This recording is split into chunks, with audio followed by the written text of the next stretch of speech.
Baka sa iyong pag-iisip at pag-uugali, yan ang nagiging balakid ng iyong paglago sa buhay. Sometimes, we are so in love with our beliefs that we do not know that they limit our potential. We have to kill them. You have to remove them. Kamukha po na sinasabi ng ating Panginoon. Ang salita ng Diyos, gumamit siya ng simbolo, mga binhi na inihahasik, itinatanim. Hindi ito mamumunga, lalago kung merong balakid. Marami ang balakid at sagabal sa paglago at pamumunga ng salita at grasya ng Diyos. Meron daw bato, merong init ng araw, merong mga hayop, mga ibon, meron pa mga tinik na halaman. Pero habang nandiyan ang mga bagay na yan sa iyong buhay, masasakal ang kabutihan na pwede mong ipakita. Hindi lilitaw at mamumunga ang kabanalan na pwede mo naman ipakita. Ano po ang nagiging sagabad para maging mabunga ang iyong buhay, lalong-lalo na ang iyong buhay pananampalataya? Unang-una na po dyan, ang inyong lungkot dahil sa inyong mga problema. Ang isang taong nalulungkot, sarado ang isip at tumitigas ang puso at damdamin. Meron pong isang nanay na lumapit sa akin. Nagpapasalamat, sabi niya, Father, dahil po dun sa mga homily niyo, pinapanood ko bawat gabi, nare-relax po ako, salamat po. Malaking tulong po sa akin ngayon, dahil kami mga magpapamilya, may pinagdadaanan kaming problema. Doon na lang po ako kumakapit sa mga sinasabi niyo. Pero hindi ko po ba maintindihan, Father, sabi po nitong nanay.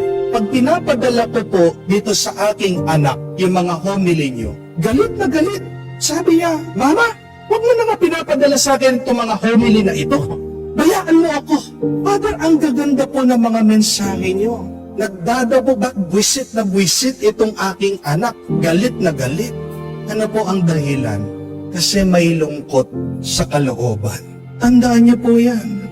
Pag may lungkot ka, minsan, yun na lang ang gusto mong tignan, yun na lang yung iyong hinahawakan, yun na lang iyong pinagmamasdan.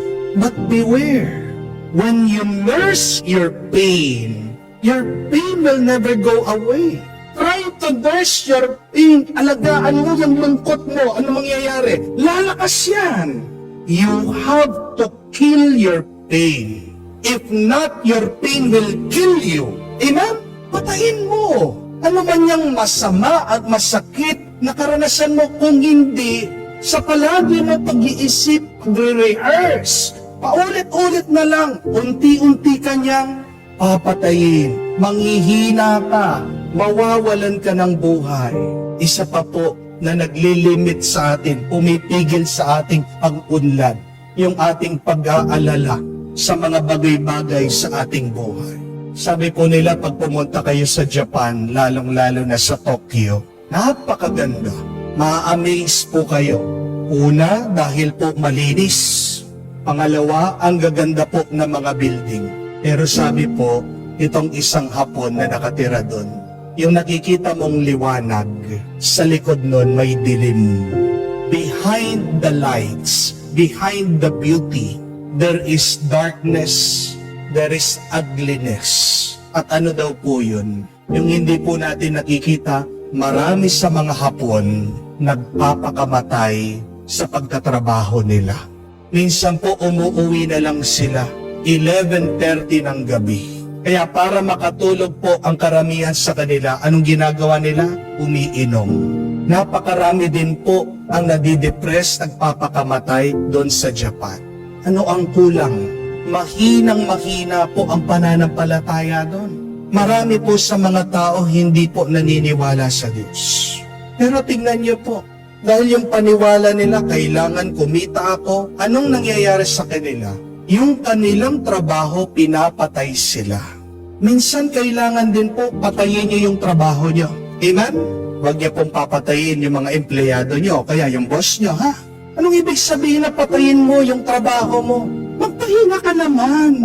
Magbakasyon ka naman. Ang problema ng napakarami sa atin, hindi marunong huminto. Hindi marunong magpahinga. Kaya dahil napaka-busy natin, kahit na nakahiga ka na, umaandar pa rin ang iyong isip. Sa kakaisip, tandaan mo, hindi ka bibigyan ng mas maraming buhay, mas maraming lakas ng iyong trabaho. Yan ang humihigop ng lakas mo. Maaaring bibigyan ka ng pera sa pagkain, sa inyong tahanan. But again, do not see your work as your life. We were not created only to work. Magtrabaho ka, pero matuto kang magpahinga. Patayin mo sa isip mo.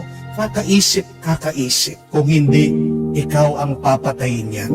Anong kailangan mong alisin sa iyong pag-iisip, sa iyong damdamin, na nakakapatay sa iyong kaluluwa?